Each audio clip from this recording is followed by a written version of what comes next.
Exactly. It really is. And that's the thing. And again, like I said, that's why I wanted these different spectrums of people. Like Yeah. everybody that I could get on video to say this shit. And whoever listening, I mean, if you hear it and you see it and this is you too, I mean, man, just think about it. How many other thousands of people out here like with these different situations?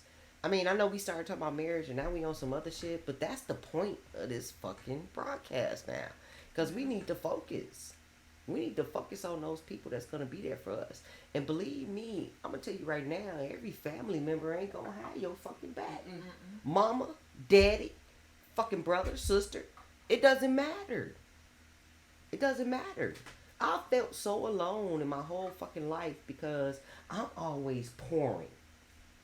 I'm always pouring. No slight against Leah, but the other morning I was about to have an anxiety attack and I called Leah and I was like, Lee, I'm feeling fucked up, my head full. Lee said, what I'm supposed to do? When I was in Kentucky? Yeah. No, I did not Yes. say that to you. What'd you say to him? Tell me what you said. I did not say what am I supposed What to do. did you say when I called you and said, my head full, I feel like I'm about to have an anxiety attack? What did you say?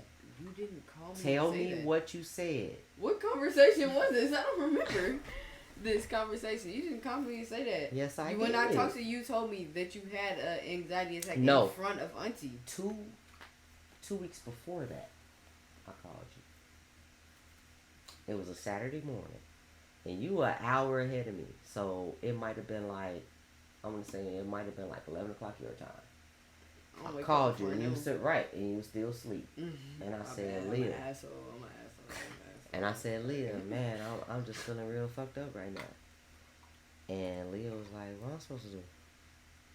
And I probably didn't say what I was supposed to do. I probably said, what do you need me to do? But not what am I supposed to do? She said, what I'm supposed to do. You're like, capped. I'm an active talker, but when I'm speaking, most of the time it's probably in general. Like, I probably won't go into over detail about my personal situation per se, but like speaking on stuff is like, well, yeah, I do have a perspective and a feeling and something about this, so I'll speak on that. But honestly, sometimes I feel like I be so bottled. I know I tell people honestly to today, like I'm actively depressed, and I've been like this. I want to say since like 2018. Actively, like I could literally been out all weekend, but I have to pick up the phone and call T and let her know, like, I'm my up. inside. It doesn't. It's not in here. Yeah. Like literally, like I'm coming home from work and I gotta go in the room and put on gospel and I'm just crying. And she walks in the room like, "What's wrong?" I'm like, I don't know. I'm not okay. And I feel like it was the same thing. Like, and when you took me to the garage and you said, I know you crying, it's something else. It's something more. You're not crying because of this. And when you said that, you don't, like, everything inside of me just broke even more because I am internally hurting and I don't know, like, I don't know. Like, I feel like I could just start crying right now. I'm okay. And all I could do, it's just like, and all I could do at days. that point is, and all I did, what did I do? Hug you, kiss you. And that's the thing about it, when somebody is depressed, when somebody is going through an anxiety attack, when somebody is having a panic attack, your job is just to be there. Comfort. It ain't shit you could say. You don't. What people have to understand is when somebody is going through something, you don't bring up some shit that you didn't went through. Or right. try to be like, oh yeah, I did this. I did this last week. Or like, you're gonna be we don't want to hear. You're gonna be okay. What the hell eventually. you just went Things through? are gonna get better. People don't want to hear stuff like that. They just want to be hugged. Let me tell you right now. That's why a lot of dudes. That's why in the garage, all I said was, I'm here. I'm right here. I'm just here. I know. Like, I be at the house sitting watching funny comedy movies, and next thing you know, crying. I'm in tears. Like, really? Like, you don't know why. It's like, what's wrong with you? I'm like, I don't know. I don't know. And I'm like, and I can't stop crying. And motherfuckers hate that word. Like Leah said, first time I had a panic attack in front of my sister, because usually I usually call my sister. She's actually my sister-in-law. She's my brother's ex-wife. But I call her I call Angie. I'll text her. And that's what happened last weekend. I text Angie, and I said, my head is full. It's like my head feels like it's just clouded, and it's about to fucking explode. And this is right before a panic attack. I'm talking about anxiety and a panic attack. And it just feels, for no reason. It's no reason. Like, everything was fine. I'm supposed to go to the Bulls. I bought my sister Bulls tickets. We supposed to go to the Bulls game. This is Saturday morning. We supposed to go to the Bulls game. It's at 7 o'clock that night.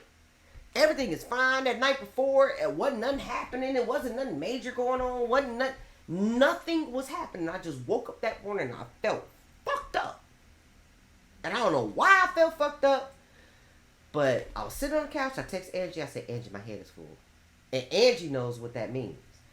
And so she was like, lay down, relax, go sit down. What are you doing? And I was like, I'm not doing anything. I'm just sitting here. And then all of a sudden, tears. So I'm trying to hurry up and get upstairs because I've never had a panic attack in front of my sister. Yeah, so I'm trying to run upstairs. I see you don't even know how to handle nothing like that. Yes, she does. Do she? Yes, she does. I mean, that's the part. See, you would think she didn't know. I came up here, laid across the bed. Y'all see the bed they on right now? I laid across that bed. I started hyperventilating, crying. It's crazy. My sister put her hand on my back, and she put her other hand under my chest, and she said, breathe. Come on, with me. Breathe. And we started breathing. That's good, big sister. And she was like, stop. That's why y'all live together. Okay, let's breathe. And we was just breathing. So it's like, you may think that the people in your lives don't know how to handle that stuff, but they do. You just have to. And then the thing about it is, after I did it and after I was calming down, then I was worried about her. That's our fucking problem. Be worried about somebody else when you got your own shit. Right. We got this. I didn't just had a whole panic attack and I'm looking, trying to see if she okay. Yeah. Because that's me. I pour into people. We pour into people. We pour all the time. We giving.